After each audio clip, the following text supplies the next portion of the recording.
अक्सर adverb as का use करने में बहुत कंफ्यूजन होता है कि किस वर्ब के साथ एज लगाना है, किस वर्ब के साथ एडवर्ब एज नहीं लगाना है। तो मैं कुछ एग्जांपल के साथ आपको समझाती हूँ कहाँ हम एज लगाते हैं, कहाँ हम एज नहीं लगाते हैं। जैसे मैंने कुछ एग्जांपल्स लिए, कुछ पर्टिकुलर मेरी वर्ब्स होती हैं जैसे कि regard, describe, define, treat, view and know. इन सभी वर्ब्स के साथ मुझे एज लगाना होता है। कुछ एग्जांपल्स लेते हैं इसके। मैंने लिखा Lakshman regarded Sita her mother, यानी मैं क्या कहना चाह रही हूँ कि लक्ष्मण सीता को अपनी माता की तरह मानता था। तो यहाँ पे सेंटेंस में रिगार्ड का मतलब क्या, सम्मान देना नहीं है। यहाँ पे रिगार्ड का मतलब है किसी की तरह मानना, यानी जब भी रिगार्ड मेरा किसी की तरह मानने की सेंस में यूज होगा तो वहां पे मुझे एज लगाना पड़ेगा कि वो उसको अपनी माता की तरह मानता था। लक्ष्मण रिगार्डेड सीता, तो यहाँ मेरा क्या आएगा, एज हर मदर। ठीक है, यानी वो अपने राम को अपने पिता की तरह सम्मान देता था, पिता की तरह मानता था। तो मैं क्या बोलूंगी, Lakshman regarded Ram as his father. पापा तो नहीं मानता था, पापा की तरह मानता था। ठीक है, तो यानी जब भी इस सेंस में रिगार्ड मेरा यूज है किसी की तरह मानना, उतना ही सम्मान देना जितना अपने पापा को आप दोगे, तो आप क्या बोलोगे, रिगार्डेड एज माई फादर। ठीक है, Lakshman regarded Sita as her mother, यानी अपनी माता की तरह मानता था, उतना ही सम्मान देता था जितना माता को देता था।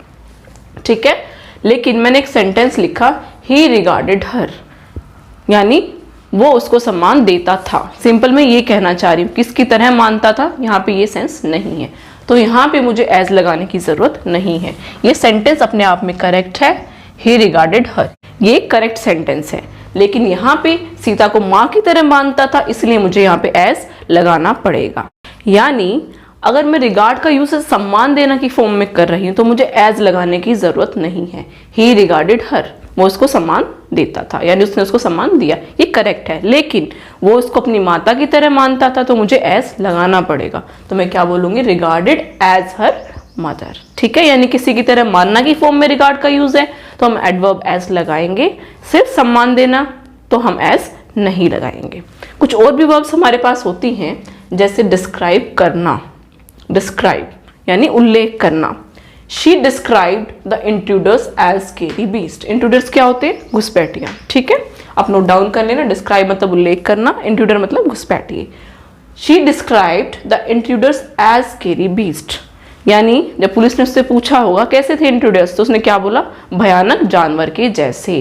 तो जानवर तो नहीं थे, उसके जैसे थे, तो हम यहाँ क्या लगाते हैं, एज, डिस्क्राइब एज। तो ये कॉम्बिनेशन आप याद रखना, डिस्क्राइब के साथ मेरा क्या आएगा, एज आएगा। ठीक है, she describe the intruders as scary beast. ठीक है, एक और एग्जांपल मैं लेती हूँ। Ornithology is defined the study of birds, यानी ऑर्निथोलॉजी को हम बर्ड्स की स्टडी बोलते हैं। क्या इस सेंटेंस में कुछ एरर है? मैंने लिखा ornithology is defined the study of birds, यानी ऑर्निथोलॉजी क्या है, बर्ड्स की स्टडी है। यहाँ पे एक एरर है कि डिफाइन के साथ भी मुझे एज लगाना होता है, यानी ऑर्निथोलॉजी क्या है, एक डेफिनेशन है स्टडी ऑफ बर्ड्स की। ठीक है, तो डिफाइन के साथ मेरा एज हमेशा आएगा। Biology is defined as the study of living organisms. ठीक है, तो हम क्या लगाएंगे, डिफाइन के साथ एज लगाएंगे। और एग्जाम्पल में लेती हूँ, he treats me as his sister, यानी वो मुझे अपनी सिस्टर की तरह ट्रीट करता है, सिस्टर की तरह मानता है। तो इस सेंस में भी मुझे क्या लगाना होगा, एज लगाना होगा। तो ट्रीट के साथ भी मेरा क्या आता है, एज यूज किया जाता है। एक और एग्जाम्पल मैंने लिया, Gandhi ji was viewed as an honest person, यानी गांधी जी को किस तरह माना जाता था, किस तरह देखा जाता था, उनकी क्या छवि थी हमारे सामने, एज एन ऑनेस्ट पर्सन। यानी यहाँ पे भी व्यू के साथ भी मैं क्या यूज करूंगी, एज यूज करूंगी। ठीक है, तो पर्टिकुलर मेरी वर्ब्स हैं। एक और एग्जाम्पल हम ले लेते हैं इसका, Sardar Vallabhbhai Patel is known as the iron man of India. अगर मैं यहाँ एज नहीं लगाती हूँ, is known the iron man of India, तो एक इनकरेक्ट होगा। नो की फॉर्म के साथ मुझे एडवर्ब एज लगाना होगा। तो करेक्ट सेंटेंस क्या बना मेरा, Sardar Vallabhbhai Patel is known as the iron man of India, यानी उनको क्या माना जाता है, आयरन मैन ऑफ इंडिया माना जाता है। पर नोन का एक जगह और यूज होता है, जैसे मैंने लास्ट वीडियो में बताया था, नोन का मतलब होता है परिचित होना या किसी चीज को जानना भी होता है। ठीक है, मैं एक सेंटेंस लिख रही हूं, he is none of me, यानी वो क्या है, मेरे जान पहचान का है, मेरा परिचित है। तो ये सेंटेंस मेरा करेक्ट है। क्या आप मुझे बता सकते हैं क्या टोटली करेक्ट है, मुझे कुछ करेक्शन की ज़रूरत है? ये गलत है। क्यों? क्योंकि जब जानने की सेंस में मैं नो का यूज़ कर रही हूँ तो हमेशा प्रेपोजिशन हम लगाते हैं टू। तो करेक्ट सेंटेंस मेरा होगा he is known to me, यानी मैं उसको जानती हूँ। लेकिन जब भी नोन का यूज़ मैं किसी चीज़ की तरह जाना जाता है तो मैं क्या लगाती हूँ? Known as. मैं एक और एग्जाम्पल से बताती हूँ। Sarojini Naidu is known as the nightingale of India, यानी सरोजनी नायडू किस तरह माना जाता है? नाइटिंगेल ऑफ इंडिया की तरह माना जाता है। बट अगर मैं बोलती हूँ आई नो सरोजनी नायडू तो उसकी सेंस अलग है कि मैं उनको जानती हूँ। Sarojini Naidu is known to me, ठीक है। लेकिन अगर मैं बोलती हूँ कि उनको नाइटिंगेल की तरह जाना जाता है तो मैं बोलूंगी known as the nightingale of India. I hope ये डिफरेंस आपको यहाँ पे क्लियर है। और आप ये भी ध्यान रखना नोन के साथ टू आता है, ऑफ नहीं आता है, ठीक है। एग्जाम में कई बार ये नोन से रिलेटेड कंसेप्ट आपसे पूछा जा सकता है, तो आप ध्यान रखना जब भी की तरह माना जाना हो तो नोन एज, परिचित होना तो नोन टू। प्रपोजिशन क्या आएगी मेरी? टू आएगी, ना कि ऑफ। एक और एग्जाम्पल में लेती हूं। आई रिगार्ड हिम माई ब्रदर, मैं क्या कहना चाह रही हूं? उसको मैं अपने ब्रदर की तरह मानती हूं, बट यहां पे मैंने एज नहीं लगाया, तो ये सेंटेंस मेरा ग्रामेटिकली करेक्ट नहीं है। एग्जाम में आपको ऐसे ही क्वेश्चंस दिए जाएंगे और आप कंफ्यूज हो जाएंगे, तो आपको सेंस जरूर समझनी है सेंटेंस के। आप रूल भूल भी जाए बट लॉजिकल सेंस देखना। आप क्या कह रहे हो? मैं उसको अपना भाई मानती हूँ। भाई सिर्फ वही होता है जिसके साथ ब्लड रिलेशन है। हम क्या करते हैं कि हमारा भाईचारा उसके साथ इतना है कि हम उसको भाई की तरह मानते हैं। भाई तो नहीं बन जाएगा हमारा, तो एज ब्रदर होता है वो, हमारा ब्रदर नहीं बन सकता, वो एज ब्रदर हो सकता है ना।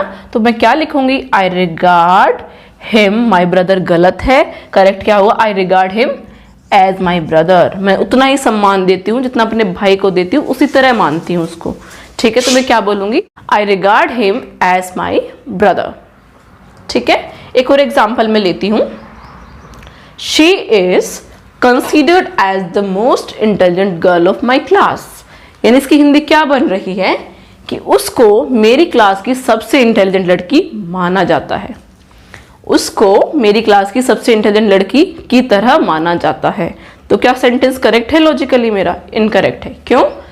एज की वजह से। एज क्या सेंस दे रहा है कि उसको इंटेलिजेंट लड़की की तरह माना जाता है। वो इंटेलिजेंट लड़की की तरह नहीं है, वो इंटेलिजेंट लड़की है। तो करेक्ट सेंटेंस मेरा क्या बनेगा? She is considered the most intelligent girl of my class, ठीक है। कंसिडर्ड एज गलत होगा, किसी को हम कंसिडर करते हैं तो एज नहीं यूज किया जाता है, ठीक है। जैसे कि the association appointed him as the leader, मैं कहना चाह रही हूं कि एसोसिएशन ने उसको क्या चुना? नेता चुना, लीडर चुना। बट जैसे ही मैंने एज का यूज किया, सेंस मेरी क्या बन गई यहाँ पे कि उसको लीडर की तरह चुन लिया गया। उसको लीडर की तरह नहीं चुना गया, बल्कि उसको लीडर ही चुना गया है। तो यहाँ पे एज मेरा इनकरेक्ट होगा। तो सिर्फ क्या लिखा जाएगा? The association appointed him the leader, as यहाँ पे इनकरेक्ट होता है। एक और एग्जाम्पल लेती हूं मैं। She called him as moron, उसने उसको क्या बोला? कि आप मूर्ख की तरह हो, या उसने उसको ये बोला कि आप मूर्ख हो? लॉजिकली क्या करेक्ट है? कि आप मूर्ख हो। उसने ये बोला होगा उसको, या पागल की तरह हो, ये बोलेगी वो उसको। तो यानी यहाँ पे एज के आने से सेंटेंस का मीनिंग टोटली चेंज हो गया। शी कॉल्ड हिम मोरोन, ना कि एज मोरोन। लेकिन अगर मैं एक और एग्जाम्पल लेती हूँ, जैसे मैंने बोला she told him that he was behaving as moron, यानी उसको क्या कह रहे कि तो आप मूर्खों की तरह बिहेव कर रहे हो। तो यहाँ पे एज वर्ब करेक्ट है, ठीक है। यहाँ पे एज एडवर्ब करेक्ट है। लेकिन इस सेंटेंस में she called him as moron, उसने उसको मूर्ख की तरह बुलाया, ये गलत होगा। उसने उसको मूर्ख ही बोला, ना कि मूर्ख की तरह बोला, ठीक है। तो आप हमेशा सेंटेंस की सेंस, जैसे मैंने यहाँ पे एक सेंटेंस लिखा है she called him as moron, इसकी सेंस मेरी क्या बन रही है कि उसने उसको मूर्ख की तरह बुलाया, यानी क्या कह के पुकारा कि आप मूर्ख की तरह हो। क्या इसकी कोई सेंस बन रही है? ये गलत है। मूर्ख की तरह नहीं बुलाया, उसको क्या बुलाया? मूर्ख बुलाया। शी कॉल्ड हिम एज यहाँ पे इनकरेक्ट होगा, तो मैं क्या लिखूंगी? She called him moron. लेकिन अगर मैं ये बोलती हूँ उसने उसको ये बोला कि आप मूर्खों की तरह बिहेव कर रहे हो, तो ये करेक्ट होगा। मूर्खों की तरह बिहेव कर सकते हैं, लेकिन आप किसी को ये नहीं बोलोगे कि आप मूर्ख की तरह हो। आप क्या बोलोगे? आप मूर्ख हो, आप पागल हो क्या? ऐसे बोलते हो ना, आप पागल की तरह हो क्या? कभी ऐसा बोला है? नहीं। ठीक है, तो आई होप यहाँ तक क्लियर है। एक और एग्जाम्पल मैं लेती हूँ, जैसे the teacher called him as stupid. Teacher ने किसी बच्चे को बोला आर यू स्टूपिड, तुम पागल हो, या कभी टीचर ऐसे बोले कि तुम पागल की तरह हो, ये सेंस गलत हो जाएगी। यानी कॉल्ड के साथ इस केस में हम एज नहीं लगाएंगे, ठीक है। एक और एग्जाम्पल हम लेते हैं, she considers him as a pervert. यानी उसको क्या मानती है, वो उसको भ्रष्ट मानती है या भ्रष्ट की तरह मानती है। यहाँ भी सेम सेंस है, उसको भ्रष्ट की तरह नहीं मानती, वो भ्रष्ट ही मानती है उसको कि भैया भ्रष्ट हो। तो इस केस में भी हम एज नहीं लगाएंगे। तो इनकरेक्ट हो गया। करेक्ट सेंटेंस क्या होगा, she considers him a pervert, she considers him a murderer. वो मानती है कि वो मर्डर है, मर्डर की तरह नहीं है, भ्रष्ट है, भ्रष्ट की तरह नहीं है। तो हमें यहाँ पे सेंस देखनी पड़ेगी। एक और एग्जाम्पल है, she thinks him as a fool. वो उसको मूर्ख की तरह समझती है या वो उसको मूर्ख समझती है। करेक्ट सेंस मेरी क्या है कि वो उसको मूर्ख समझती है। तो यानी थिंक्स के साथ भी इस केस में हम एज नहीं लगाएंगे। करेक्ट सेंटेंस मेरा क्या बनेगा, she thinks him a fool, the teacher called him stupid, right. यानी आपको यहाँ पता चला कि किस किस वर्ब के साथ मुझे एज लगाना है और किस वर्ब के साथ एज नहीं लगाना है। एज में किस केस में लगाऊंगी, रिगार्ड के साथ, डिस्क्राइब के साथ, डिफाइन के साथ, ट्रीट के साथ, व्यू के साथ या नो के साथ। स्पेशली एग्जाम में जहाँ आपसे क्वेश्चन पूछा जाता है वो पूछा जाता है कंसीडर के साथ और कॉल्ड के साथ, ठीक है। तो आप ध्यान रखना, हम किसी को कंसीडर करते तो मानते हैं, उसकी तरह नहीं। वो एक फाइनलाइज पॉइंट होता है कि उसको इंटेलिजेंट लड़की कंसीडर किया गया है, की तरह नहीं। तो कभी भी आपको दो वर्ब दिखें, कंसीडर या फिर कॉल्ड, और सेंस हो कि वो माना जाता है, तो एज नहीं आएगा, ठीक है। आई होप आपको ये पॉइंट्स क्लियर है।